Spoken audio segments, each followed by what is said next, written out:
The dropship's thrusters kicked up dust as it hovered above the barren moon, its engines roaring through the thin air. Rourke hit the ground first, boots crunching against the rocky surface. His rifle was strapped tight across his chest, his stance steady, eyes sharp. Behind him, Cole and Vaughn followed, their silhouettes stark against the pale glow of the distant star. The air was thin, barely within tolerance, but manageable. Jagged rock formations loomed ahead, stretching toward the sky like skeletal fingers, their twisted shadows sprawling across the cracked terrain. "Vaughn, give me a read," Rourke ordered, keeping his voice low. His eyes never stopped scanning the surroundings. Too quiet, too clean. Vaughn crouched, tapping commands into the portable scanner. The signal they'd tracked pulsed erratically on his screen. An automated distress beacon, simple, non-verbal. But it didn't make sense. No life signs, no heat signatures. Just the beacon, Vaughn replied. Cole exhaled, rolling his shoulders to settle his pack. "Something's off," he muttered. Rourke tightened his grip on the rifle, casting a glance at Cole. "Does this match what we were expecting?" Cole shifted his stance, fingers flexing over the rifle. "Close enough." Then the sky tore open. From the ridges above, dark figures dropped like specters, twisting in the air with unnatural agility. Their bodies were elongated, almost insectoid, with chitinous plating covering their limbs. Their eyes, 4 on each face, burned with a dim, predatory glow beneath the smooth curve of dark helmets that lacked any visible mouth. The first impact sent a shockwave through the dust, scattering debris. A second later, the night erupted in streaks of energy fire. Rourke moved on instinct, shifting just enough to absorb the impact as the first attacker crashed down. He let himself be forced back, giving them what they expected. The enemy was fast, too fast, but not invincible. The fight had to be real enough to convince them, brutal, desperate, but never out of control. Cole's rifle barked, striking an oncoming armored brute with segmented exoskeleton and elongated limbs. The armor took the first hit. The second shot was aimed higher, closer to the throat, but Cole adjusted at the last second, not enough to kill, just enough to stagger. The creature recoiled, convinced it had barely avoided a killing blow. Vaughn pivoted, reaching for his sidearm, but something lashed out, a thick, whip-like appendage cracking against his arm, sending his weapon spinning into the dirt. Before he could move, a clawed hand locked around his wrist. A command barked in a language rough as grinding stone. The speaker stood taller than the others, his armor heavier, engraved with deep crimson slashes, gleamed under the moonlight.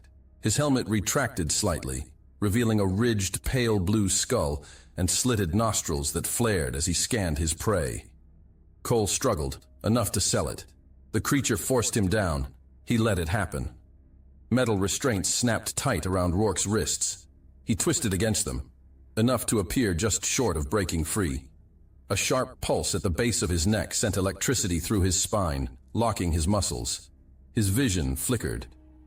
The last thing he saw before the darkness swallowed him was the alien warlord watching him, and then nothing. The world lurched violently as Rourke was jolted back into consciousness. A cold floor beneath him, the deep hum of an engine reverberating through his skull. His arms and legs were restrained, heavy shackles biting into his skin. A transport ship. Through the gaps in his vision, he saw Cole and Vaughn seated across from him, similarly restrained. Their faces were bruised but alert. Vaughn's fingers twitched slightly, a silent signal, still in play. The interior of the transport was dimly lit, its walls metallic, sterile. Along the sides, rows of other prisoners sat slumped against their restraints. Alien species, some barely conscious, others trembling in silent resignation. None of them struggled. Rourke inhaled slowly, forcing himself to take in every detail. Their captors stood in silence, their armor sleek, their visors expressionless. The suits were form-fitting yet layered with overlapping plates, giving them a segmented, almost arthropodic silhouette. A faint hissing sound emanated from their helmets, an integrated breathing system, masking whatever scent or vocalizations their species might naturally produce. Omega-12. The words burned in his mind. He had read the reports. Fragments of intercepted transmissions, whispers from refugees who had managed to escape other facilities like this. No one had ever walked out of Omega-12. The ship jolted, and through the small viewport near the bulkhead, a massive structure loomed in the distance. A monolithic fortress of dark steel and enigmatic design. There were no insignias, no banners. It wasn't a place that needed an official name. A place where the unwanted simply disappeared. The transport hit the ground with a brutal jolt, metal restraints snapping open as the airlock hissed apart. The guards surged forward, merciless and efficient. One prisoner hesitated, his breath barely leaving his lips before the rifle butt caved in the side of his skull. Bones splintered with a wet crunch, his body crumpling like a rag doll. Blood smeared the floor as he was dragged away, lifeless. The others didn't flinch, didn't even look. Rourke staggered but stayed upright, his movements controlled despite the lingering static in his nerves. Cole and Vaughn fell in step beside him, their expressions unreadable. Their captors shoved them forward, the procession of prisoners moving in grim silence through the winding corridor. The air was frigid, sterile. The walls pulsed faintly, with an eerie bluish glow. Beyond reinforced barriers, shadowed figures worked with quiet precision. Scientists, technicians. Instruments gleamed under artificial light, some slick with organic residue. The metallic tang of something unnatural clung to the air. This wasn't just a prison. They weren't here just to die. A vast chamber stretched before them, rows upon rows of prisoners lined up beneath the cold, unfeeling gaze of their overseers. Some trembled, eyes vacant, bodies sagging under the weight of surrender. Others stared at the floor, hollow and resigned. But the humans stood apart. 3 figures in a sea of the broken. The difference was unmistakable. Where others wilted, they held their ground. Where heads bowed, their gazes moved, tracking, assessing, measuring. The guards felt it before they understood it. The shift in the air. A thing unspoken, but known. Weapons lifted ever so slightly, fingers tensed on triggers. A figure moved through the chamber with measured, commanding steps. The overseer. His armor bore subtle etchings of authority, the symbols an enigma but unmistakable in their meaning. He stopped before the humans, his posture stiffening as his gaze flickered over them. No fear, no pleading, no surrender. He noticed. The guards shifted, uneasy. Their grips tightened on their weapons, a fraction too firm. Rourke exhaled slowly. They were waiting. The overseer's gaze lingered on Rourke a moment longer before he made a sharp gesture with one clawed hand. A guttural command rippled through the guards, and the humans were shoved forward. The cold weight of a rifle pressed into Rourke's back, forcing him to keep pace. The corridor widened into a vast holding area, the sheer number of prisoners stretching far beyond what Rourke had anticipated. They stood in ragged clusters, some slumped against the walls, others barely upright. The air reeked of antiseptic and decay. Not a prison, a stockpile. Rourke lifted his head just enough to scan the chamber. Patterns, movements, weaknesses. The guards followed a rhythm, predictable patrols, lazy rotations. Their grip on their weapons was loose, their posture confident. The facility was designed for absolute control. They weren't prepared for defiance. "They're not even watching us," Vaughn muttered under his breath, barely moving his lips. Rourke didn't answer. Ahead, a bulkhead groaned open, revealing a side corridor. Prisoners were herded into separate lines, some funneled toward a grated tunnel, vanishing into the dim lighting beyond. Others, larger, more physically imposing, were shoved through a reinforced checkpoint where heavy restraints locked onto their limbs. Beyond the checkpoint, Rourke glimpsed something different. A clean corridor, brighter lighting, a faint hum of machinery. Then the doors sealed again. Vaughn shifted beside him. "That's not a holding area," he murmured. Rourke exhaled slowly, noted. A sharp crack cut through the air. He barely had time to see it. A prisoner, a frail, avian-like creature, had stumbled, one trembling hand lifted. A silent plea. The nearest guard reacted without hesitation. A downward strike, the butt of a rifle, a sickening crunch. The creature collapsed, its breath ragged, bubbling wetly. Rourke's pulse beat against his skull. Cole shifted beside him, a flicker of motion, ready. But Rourke caught his eye.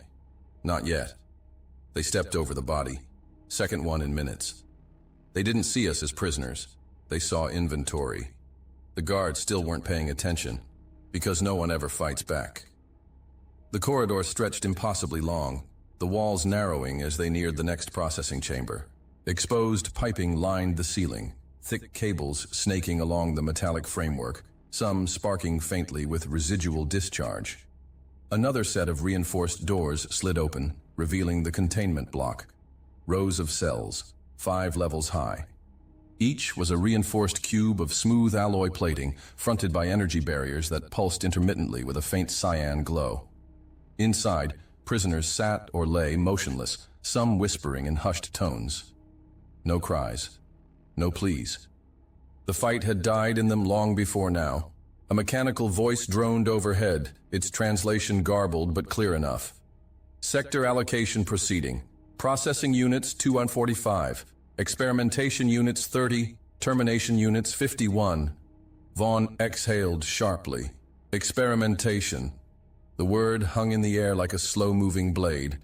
Not just execution, something worse. They were shoved into a containment sector on the middle level. Shackles disengaged with metallic clinks as the guards forced them past the energy barrier. The hum pulsed in their ears as it sealed shut. Cole rolled his wrists, shaking out the stiffness, then shot a glare at the nearest guard. "Friendly bunch." Rourke didn't respond. His attention was elsewhere. The layout, the defenses, the openings. The guards patrolled in lazy rotations, their posture slack, their grip on their weapons too relaxed. The cameras embedded in the ceiling held fixed positions, predictable, with potential blind spots. Each cell had a manual override port beneath its control panel. He noted every detail, letting the pieces settle. Vaughn ran his fingers along the smooth alloy of the wall, brushing over a faint groove. His voice dropped to a whisper. "This place is drawing a massive amount of power." Cole frowned. "We already know what this place is." Vaughn's gaze flicked toward the sealed corridor beyond the bulkhead, his jaw tightening. "No, we don't." An alarm blared overhead. More movement. Another group of prisoners herded down the corridor. Rourke positioned himself near the edge of the cell, watching. There was a pattern. Some prisoners were sent to the lower levels, containment. Others were funneled into grated tunnels, execution. But some, the strongest, the ones who could fight, were taken through that sealed door. Whatever Omega-12 was doing behind that wall, it wasn't just about death. The hum of the energy barriers pulsed in a slow, rhythmic throb, casting a faint cyan glow on the metallic walls of the containment block. Rourke sat with his back to the cold alloy, his posture relaxed in a way that suggested anything but submission. In front of him, Cole watched the guards with casual disinterest, while Vaughn had positioned himself closer to the cell's control panel, his fingers idly tracing patterns against the floor. The observation had already begun. The guards rotated in perfect intervals, every 8 minutes, as Rourke had noted earlier. Their movements were mechanical, too confident. They weren't concerned about the prisoners. The facility's entire structure was designed for compliance, and their arrogance was built on the certainty that no one would fight back. And, for sure, this will be used. "Vaughn." Rourke's voice was a murmur, barely audible under the ambient noise of the facility. "How fast can you access a closed system without equipment?" Vaughn didn't look up immediately, just exhaled slowly. "Depends on the system, but if it's integrated into an older infrastructure, with the right access points, maybe faster than they'd like." Rourke's gaze flicked to the corridor beyond their cell, where another group of prisoners was being separated. The larger, stronger ones were sent through the reinforced doors, the ones who could be useful. He turned his head just slightly. "We need to know what's behind those doors." Vaughn's fingers twitched against the metal floor. "Then we need an opening." The next rotation came, and the guards moved as predictably as before. The soft hum of an overhead drone passed by, its sensors sweeping lazily across the cell block. Vaughn leaned back against the wall, stretching his arms above his head in a slow, casual motion. His fingers grazed against a narrow seam along the back of the cell's panel. There. It wasn't a security console. Not exactly. But it was a maintenance access port, built into the infrastructure for diagnostic technicians, not for prisoners. Got something, Vaughn murmured. Cole, standing near the edge of the cell, shifted slightly. How good? Good enough to get a read on what's outside this block, if I can make contact with the mainframe. Do it, Rourke commanded. Vaughn's movements were methodical, practiced. He had no equipment, no direct interface. But that didn't matter. The facility was built on interconnected systems, and the arrogance of its designers meant there were always redundancies. The maintenance network was still linked to legacy diagnostics, basic command lines left operational for internal troubleshooting. He could work with that. He worked his fingers into the seam, feeling the faint vibration of the circuits beneath. Good. A signal relay. He pressed his palm flat against the metal, tracing along the panel's edge until... there. A dim, diagnostic interface flickered to life, buried in the maintenance framework. Lines of corrupted data scrolled it, fragmented, but readable. Not a direct feed, but close enough. His breath hitched. Rourke, he whispered. You're going to want to hear this. The facility schematics were fragmented, but what they revealed was enough. Omega-12 was not a simple extermination complex. It was a forge. The prisoners weren't just being disposed of. They were being re-engineered. Some were subjected to neurological alterations, forced cognitive rewiring, genetic splicing, and biomechanical integration. Others were stripped down to their core components, raw material for something else. But the worst part wasn't just the experiments. It was the power source. The facility needed something to sustain its operations, and that something was a prototype energy system, the very technology Rourke's team had come to extract. A self-sustaining high-yield reactor, built not just to power the facility, but to fuel the transformations being conducted within it. Vaughn exhaled sharply, his pulse thrumming in his ears. He leaned back, glancing at Rourke. We can still extract the prototype, he murmured. But if we leave now, we leave them behind. Rourke's gaze hardened. The mission was never to get involved. Their objective had been clear. Get in, secure the technology, get out. But something wasn't adding up. Vaughn, he said slowly, this reactor, if it's already self-sustaining, why does it need constant power input? Vaughn's fingers moved fast, filtering deeper into the schematics. His breath hitched. Damn it, God, Vaughn muttered. It's not just energy cycling through the system. It's biological feedback, neural signatures. The reactor is linked to them. Cole's expression darkened. You're saying this thing is running on people? Not just running on them, Vaughn said grimly. It's processing them. The prisoners aren't just test subjects. They're the power source. The words settled like a slow, cold weight. Omega-12 wasn't just turning prisoners into weapons. It was consuming them to fuel its operations. Rourke's jaw tightened. He had seen massacres. He had seen entire colonies burned to nothing. But this was beyond annihilation. Vaughn exhaled, rubbing a hand over his face. If we take the prototype and leave, the system keeps running. The process continues. They'll rebuild. Cole let out a sharp, bitter laugh. So if we want to stop this, we don't just take the tech. He turned to Rourke. A beat of silence. Then, Rourke nodded. We burn it down. They couldn't act immediately. Rourke needed more. Weaknesses, vulnerabilities, the exact moment to strike. So they started with testing, small movements. The first test came in the next guard rotation. When one of the patrolling officers passed, Rourke shifted just slightly, enough that his foot clipped against the corner of his cot. A mistake. The guard barely glanced at him, didn't even register the movement. Not a threat. Vaughn noted it. The second test came in the form of Cole. When meals were distributed, he made sure to react late. A moment of hesitation. A pause before he moved.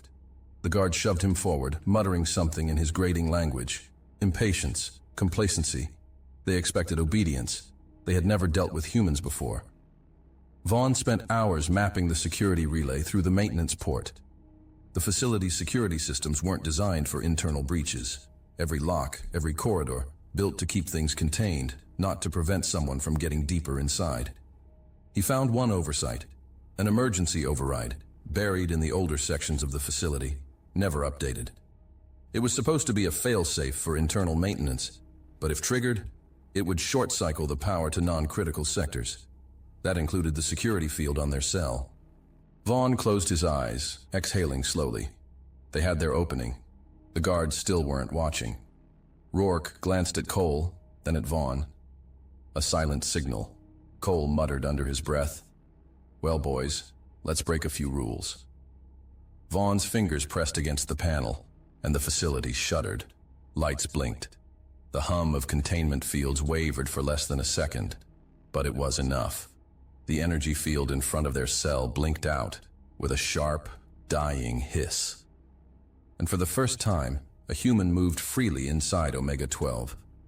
The guards froze, not because of the failing systems, not because of the sudden absence of the containment field, but because something in the way Rourke moved was different. He wasn't afraid, he wasn't desperate, he was hunting. The guards weren't ready, because no one had ever fought back before, and that was about to change. The guards hesitated, their movements stiff, weapons twitching between readiness and uncertainty.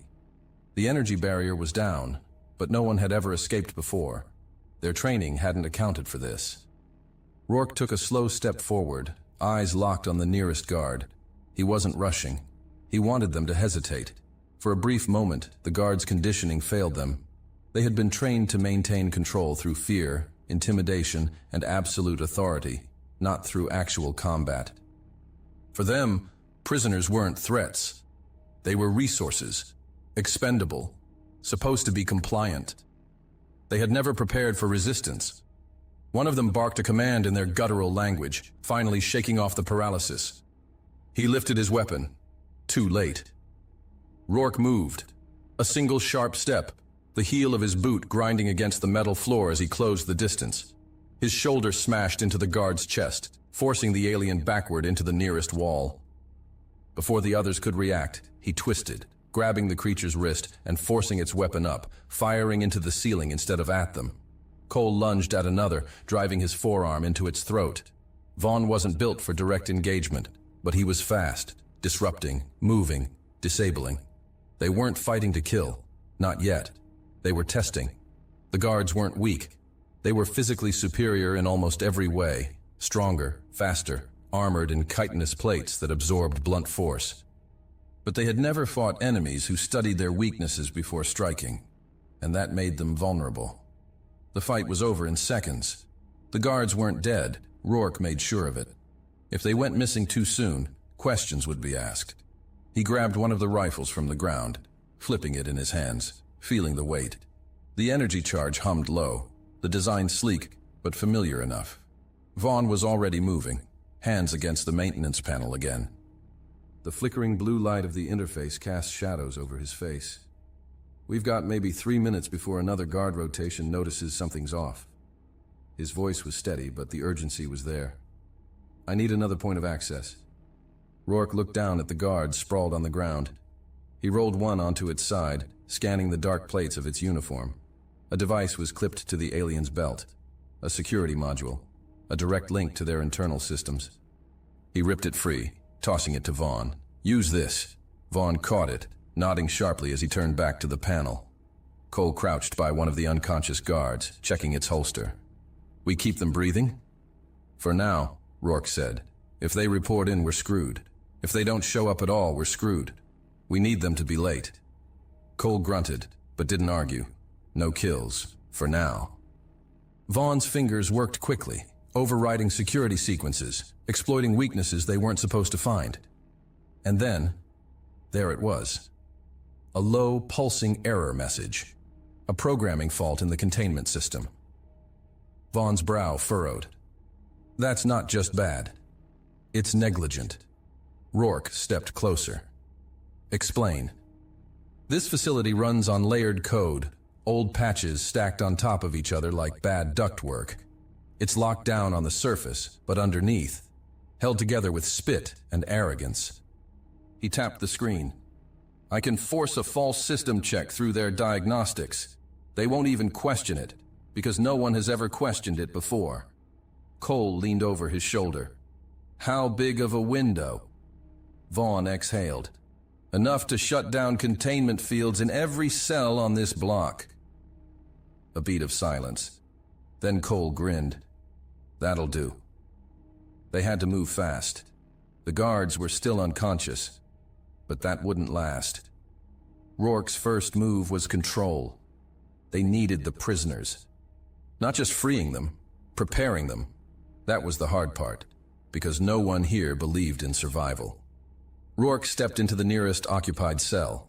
A creature huddled in the corner, slender, reptilian, its long fingers curled against its chest in instinctive defense. It didn't react to him, didn't move. He crouched, spoke low. What's your name? A flicker of motion. A dull yellow eye met his. Rourke didn't look away. We're leaving, and you're coming with us. The prisoner let out a raspy exhale, disbelief. Rourke reached forward slowly. Not a command, a gesture. The creature hesitated. Then finally, contact. Not trust, not yet, but enough. He stood, spread the word. One prisoner couldn't start a riot, but a dozen could. Minutes later, the first sabotage. Vaughn had rerouted a low-power surge through the secondary conduit system, triggering a fault in one of the lower reactor nodes. It wasn't enough to cause damage, just enough to create confusion. Sirens blared overhead, and for the first time the guards moved with urgency. Rourke watched from the shadows of a narrow corridor as two patrols converged on the source of the anomaly. 6 guards. No backup. Cole adjusted the stolen rifle against his shoulder. They don't even have a lockdown protocol. Rourke's jaw tensed. They never needed one.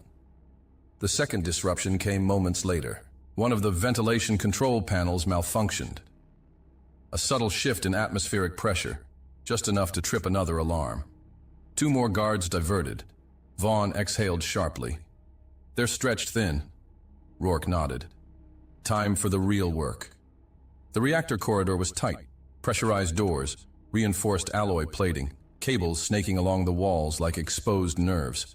Cole knelt beside the main power conduit, scanning the structure. Tell me this thing isn't stable. Vaughn tapped at the module clipped to his belt, running a diagnostic sweep. It's stable. A pause. For now. Rourke didn't need more than that. He flipped the rifle over, gripping the stock like a club. One hard strike against the conduit casing. Then another. A warning light flickered red. Another impact. Metal groaned. Cole pulled a compact charge from his stolen utility belt, pressing it against the exposed panel. Vaughn's eyes flicked to the security feed. Guards coming. Cole pressed the detonator. The explosion wasn't massive. It didn't need to be. A chain reaction rippled through the secondary reactor core. A shockwave rattled the containment sector, shaking walls, triggering cascading failures across multiple systems. Guards shouted, scrambling toward the epicenter, exactly as planned. Cole wiped dust from his face, grinning. I'd say that got their attention. And then, the moment everything changed, a mechanical click, then another. Every cell door in the block unlocked simultaneously. A moment of silence, then movement. Prisoners stepped forward, free for the first time. Rourke watched from the darkness, eyes narrowed. The real fight was about to begin. The air in the containment block shifted, thick with a tension that had never existed in Omega-12 before. For the first time, prisoners weren't waiting for death. They were moving. Rourke stood at the cell's threshold, watching the ripple effect of the open doors. First hesitation. A breath held too long. A disbelieving twitch of a limb, as if testing if movement was still possible. A few slow steps forward, glances exchanged between creatures who had long forgotten what freedom felt like. Then, a snarl, a roar, a sound that had been buried too long. The dam broke, and with it came violence. A guard, still trying to process what had gone wrong, barely had time to raise his weapon before a towering four-armed captive crashed into him, ripping the rifle free and snapping his neck with a sound like wet gravel. Another prisoner, a wiry being with segmented limbs, let out a screech, diving for a fallen energy baton, its serrated fingers curling around the weapon before plunging it into a guard's throat. Rourke didn't celebrate. He didn't waste time watching. This wasn't a riot. This was war. "Move!" he barked, his voice cutting through the chaos. Cole was already ahead, barreling through the corridor with a stolen rifle. Vaughn lagged behind for a split second, eyes flicking between panels, calculating. He grabbed Rourke's arm. "Give me 60 seconds and I can turn their defenses inside out." Rourke nodded once. "Do it." Then he turned to the mass of prisoners flooding into the open corridor. "The rest of you, follow me." The halls were war zones. The guards recovered quickly, but not fast enough. Security forces in reinforced armor stormed in from opposite ends of the block, weapons raised. They expected unorganized chaos. What they got was coordinated resistance. Rourke drove forward first, cutting through the throng of prisoners, his stolen rifle firing with precision. He dropped one guard with a shot to the throat, another with a burst to the knee before a three-pronged strike to the skull silenced the creature for good. He wasn't alone.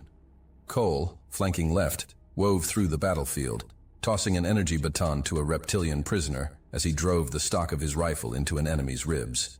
The creature doubled over, 1 second too long. A massive tusked alien from one of the open cells pounced, clubbing the guard's skull into the wall with a force that left a deep red smear. The guards weren't ready. They had been trained for compliance, not battle.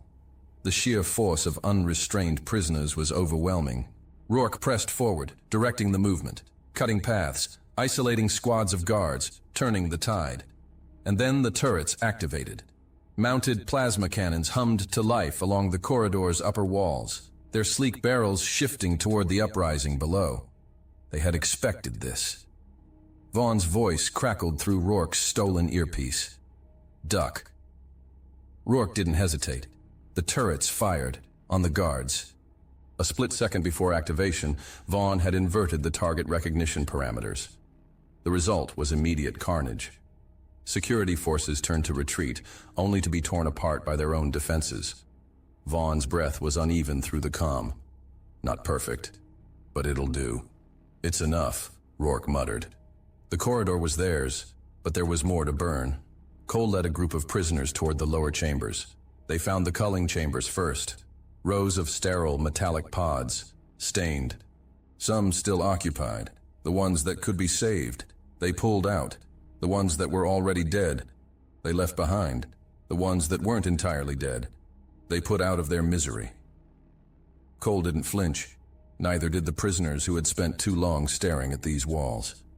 Then they set the whole place on fire. Rourke's team moved toward the hangar. They weren't just escaping. They needed the technology. And that meant getting past the last defensive checkpoints. A squad of elite security forces had formed a blockade ahead. These weren't the overconfident grunts from the cell blocks. These ones knew how to fight. Rourke knew it the moment he saw how they moved. Their formations were tight, their weapons already locked on kill shots. His prisoners, no, his soldiers now, had weapons of their own, but they weren't trained. If they rushed forward, they would die. Rourke raised a hand. Halt. He scanned the room fast. Then he saw it. The vent system. Small, but Vaughn had already overridden enough security locks that it would work. "New plan," Rourke murmured into the comms. Vaughn understood immediately. On it. Across the facility, a high-ranking security officer slammed his palm against the emergency beacon console. His species did not panic. But this was not protocol. This was not supposed to happen. A moment passed. Then another. His claws tapped the console again, faster, then slower. A creeping realization. The screen remained blank. No response. No one was coming. The vents detonated. Rourke's team rushed forward through the chaos. The security blockade collapsed. His soldiers pushed through like a tidal wave. And then, the doors to the hangar breached. For the first time, Omega-12 was truly falling. The blast doors to the hangar buckled inward, smoke and debris curling through the fractured entryway. The alarms had shifted, no longer blaring in controlled pulses, but erratic, chaotic. Rourke moved first, stepping over the twisted remains of the security blockade, rifles sweeping left to right. The hangar was massive, built to house an armada of transport ships, but now reduced to wreckage and scattered debris. Several vessels were docked, sleek and unfamiliar, their angular hulls reflecting the flickering emergency lights. Behind him, prisoners flooded into the hangar, bodies moving with desperate urgency. Some carried stolen weapons, others makeshift clubs torn from facility walls. They weren't soldiers, but they fought like people with nothing to lose. Vaughn skidded to a stop beside a control terminal to check the interface. "We've got a problem. Bigger than this?" Cole asked, voice tight as he gestured to the burning corridors behind them. Vaughn cursed under his breath. "They're cutting us off." He turned the screen toward them, a live map of the facility, sectors lighting up in deep red. "Containment protocols," Rourke muttered. He had seen this tactic before, sealing compartments, locking pathways, herding them into kill zones. Cole clenched his fist. "How much time before they shut us in?" Vaughn exhaled sharply. "Minutes, maybe less." A tremor rumbled beneath them, deep, grinding, the kind of movement that meant something structural had given way. The complex was coming apart. Rourke's mind worked fast. They needed to move. Now. He pointed toward the largest ship still docked. "That one. We take it." Vaughn was already shaking his head. "No pilot, no key codes. If it's locked down, I'll break it open," Rourke interrupted. "Just get the power running." A second tremor rocked the hangar. From the corridors behind them, security forces pushed forward, their formations tighter now, more coordinated. They weren't panicking anymore. They had orders: contain, eradicate. The first wave hit hard. A volley of plasma fire ripped through the hangar, cutting down prisoners where they stood. Some dove for cover. Others, those who had fought too hard to stop now, rushed forward. It was a slaughter. Cole dropped behind a pile of cargo crates, snapping off return fire, his stolen rifle kicking against his shoulder. "We're losing too many!" he shouted. Rourke pressed against the hull of the transport, covering Vaughn as he worked on the access panel. A prisoner near them, a woman, tall, skeletal, with bioluminescent veins tracing her skin, let out a shriek of rage and charged forward. She wasn't fast enough. A plasma round burned through her chest, and she collapsed, eyes still open in shock. Rourke felt the frustration coil in his gut, but he forced it down. He couldn't save everyone. Vaughn cursed again. "Hangar doors are locking. If they close, we're stuck." Rourke turned to Cole. "You got charges left?" Cole patted his belt. "Enough for a big mess." "Then make one." Cole nodded, already moving. The ship's systems flickered to life just as the third tremor hit. The emergency lighting inside the cockpit pulsed red, but it was alive. Vaughn threw himself into the pilot's seat. "All right, let's see if I can make this thing listen." The ship rumbled beneath them, thrusters cycling up. "We have to go!" Rourke shouted over the noise, but Vaughn hesitated. "The tech," he muttered, almost to himself. "We came for the damn prototype." Cole's voice crackled through the comms. "Blowing the locks now!" Rourke looked at Vaughn. They had a choice: get out now or finish the mission. Vaughn's fingers hovered over the controls, his jaw clenched. Then he was out of the seat, running. The prototype wasn't stored in a vault, not anymore. The moment containment protocols had triggered, it had been moved, a failsafe built into the system to prevent sabotage. Vaughn traced its signal through one of the lower sublevels. It wasn't far, but getting there meant running through hell. Cole met him at the junction. "Tell me you have a plan." "Run," Vaughn said. "Shoot anything in the way." Cole exhaled. "Great. Love the strategy." They moved fast. The corridors were collapsing, walls warping under the pressure of structural failure. They passed bodies, prisoners who hadn't made it, guards caught in their own traps. Then, the lab doors. A single security team was still holding position. Vaughn didn't slow. He fired first, and the world became a blur of movement and fire. Cole hit the ground, rolling between cover, planting a charge against the far wall. The explosion ripped through the room. Vaughn tore open the security casing. The prototype was there. It was smaller than he expected. A core, pulsing with contained energy, its surface flickering with shifting patterns of dark matter. He yanked it free. The facility screamed around them, metal shrieking, bulkheads buckling, fire crawling through the corridors like a living thing. Omega-12 wasn't just falling, it was being erased. Then Rourke's voice through the comms. "You got it?" Vaughn grinned, breathless. "We got it." The air was thick with smoke, firelight reflecting off twisted metal as the facility groaned under its own weight. The prototypes pulsed in Vaughn's hands, the dark matter within shifting like a living thing trapped beneath glass. The weight of it was more than physical. They had what they came for. Now, they had to leave before Omega-12 took them with it. Rourke's voice cut through the comms. "Get back to the hangar. Now." Cole glanced at Vaughn. No words were needed. They ran. The corridors behind them were already collapsing. Walls buckled, support beams screeched as the heat from the detonations warped the structure. The power grid flickered, throwing shadows and jagged streaks along the walls. Vaughn pushed forward, boots slamming against the floor as he clutched the prototype to his chest.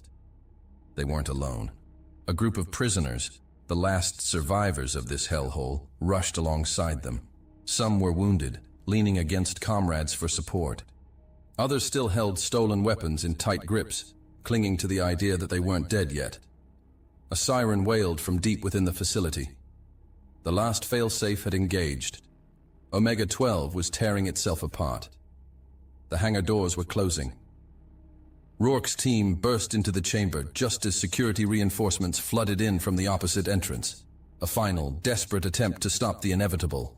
Plasma fire erupted in all directions. The remaining prisoners scattered for cover, diving behind cargo crates and fallen guards. Rourke was already moving, his rifle barking with controlled bursts. The shots weren't meant to kill, not all of them. Some were meant to push the enemy back, force them into defensive positions instead of pressing forward. Cole slid behind a scorched barricade, wrenching a grenade free from his stolen belt. "Screw this." Vaughn ducked as a plasma round tore past his head, heat searing against his skin. "Get that prototype on the ship!" he shouted. Rourke saw the incoming reinforcements and made a decision. Not everyone was getting out of here. "Cole, get that ramp open! Vaughn, move!" They sprinted, dodging fire, weaving between burning wreckage. Vaughn reached the ship first, his hands shaking as he slammed the prototype onto the loading platform. Cole vaulted onto the ramp, gripping a rifle in one hand, covering Vaughn as the last of the prisoners rushed toward the ship. Some made it, some didn't. One of the prisoners, a towering reptilian with a half-burned face and blood-stained claws, stopped just before reaching safety. He turned back toward the oncoming security forces. Vaughn saw it before anyone else. "Wait!" The alien prisoner lifted his stolen weapon, then charged, straight into the enemy line. Rourke shouted something, but the words were drowned out by the roar of an explosion. The prisoner took out half the squad with him. It wasn't the only sacrifice. Others stayed behind, covering the retreat. A group of 4 prisoners dug in behind the wreckage of a fallen ship, suppressing fire, giving the last survivors a chance to board. Rourke locked eyes with one of them, a woman, her face streaked with soot, one arm hanging limp at her side. She nodded once, then turned and fired her last shot. The last thing Rourke saw before the ramp sealed was the security forces swarming her position, their weapons flashing in a synchronized execution. She didn't run. She stood her ground, rifle raised, firing until the very last second. Then the ramp sealed, and she was gone.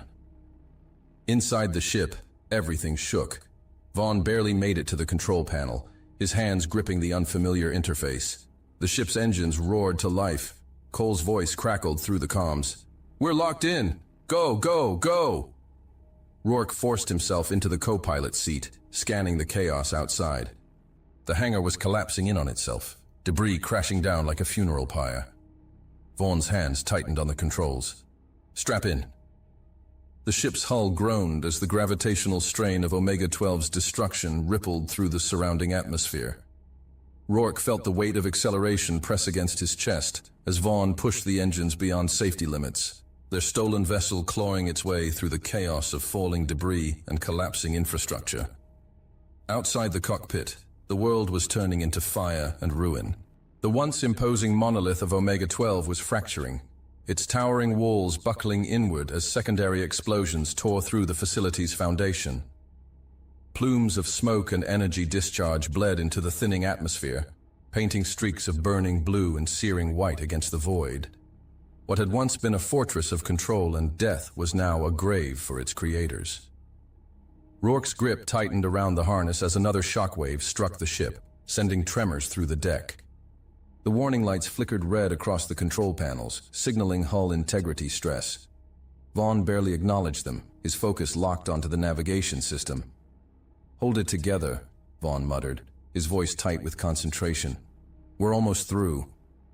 Rourke's gaze turned to the rear-view display, where the hangar they had just escaped from was now an inferno, its support beams snapping like brittle glass under the force of the detonations. He saw figures still moving in the fire, some running, some already lost. He exhaled sharply, jaw clenching. They had saved as many as they could, but not all. Cole's voice cut through the comms from the lower deck. "We're at max capacity down here. Any more and we'll be dragging dead weight. We need to go now." Rourke turned toward Vaughn, but the answer was already there. The ship's engines screamed as Vaughn pushed them to the threshold, the artificial gravity flickering as the vessel surged forward. A final blinding explosion erupted behind them, an energy core breach from deep within the complex. The force of it surged outward like a tidal wave of plasma and debris, catching the ship's aft section just as Vaughn pushed the thrusters to maximum burn. The ship lurched violently, artificial gravity momentarily flickering. A rupture alarm blared, hull strain at 92%. Metal screeched, a section of the rear plating buckling inward, pressure equalizing just in time to prevent catastrophic failure. Vaughn cursed, his grip tightening on the controls as he fought the inertia. The ship lurched sideways. Metal groaned under the strain, alarms blaring as structural stress warnings lit up the console. Vaughn fought the controls, teeth clenched, hands steady. Rourke braced himself as the turbulence rolled through the vessel. Then, suddenly they broke free. The artificial storm of Omega-12's collapse gave way to open void, the ship bursting through the last remnants of the upper atmosphere. The moment they cleared the gravitational pull, Vaughn yanked back on the thrusters, stabilizing their trajectory. The shaking eased, the alarms dimmed. Silence, save for the hum of the engines and the ragged breath of those on board. Rourke exhaled slowly, glancing toward the viewport. Below them, the planet's surface still glowed with the dying embers of the complex. Fires raged in deep scars across the land, and the last remains of Omega-12 crumbled into nothingness. It was gone. Cole's voice came through again, softer this time. "We did it." Rourke's fingers hovered over the comms, but he didn't respond. Not yet.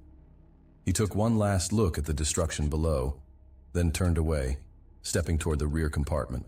The cargo hold was crowded, packed with survivors, their alien faces a mix of exhaustion and disbelief. Some leaned against the walls, clutching at wounds that would need treating. Others sat in silence, staring at nothing, as if still struggling to accept that they were no longer prisoners. A few looked at him as he entered. Not with gratitude, not yet, but with something close to understanding. Rourke scanned the faces, searching for those they had lost. Some weren't here. He already knew that. Some had chosen to stay. He forced the thought down and shifted his focus. Status? Cole, leaning against the bulkhead, wiped a hand across his face. Some critical injuries. A lot of them are dehydrated, malnourished. We've got medical supplies, but not enough. They need a real facility. Vaughn's voice crackled over the intercom. And we've got another problem. Rourke turned back toward the cockpit, his expression hardening. What is it? There's a transmission coming through, Vaughn said grimly.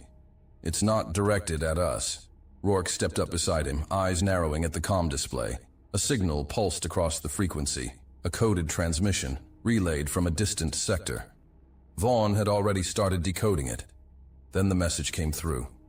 It was static heavy, distorted, but the words were clear enough. Omega-12, acknowledge. Reinforcements en route. Hold position until arrival.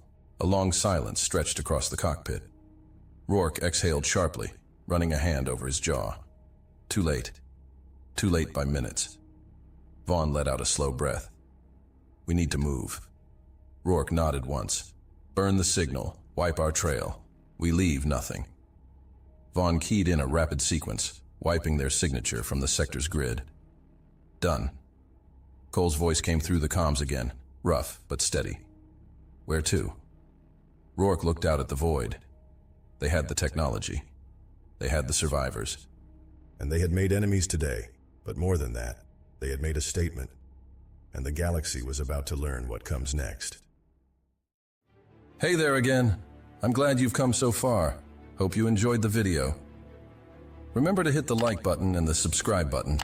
This is really important to the channel. Really important. And I have one more thing for you. I've chosen another video for you to watch. Just click the card here, or here if you want the whole playlist. See you there.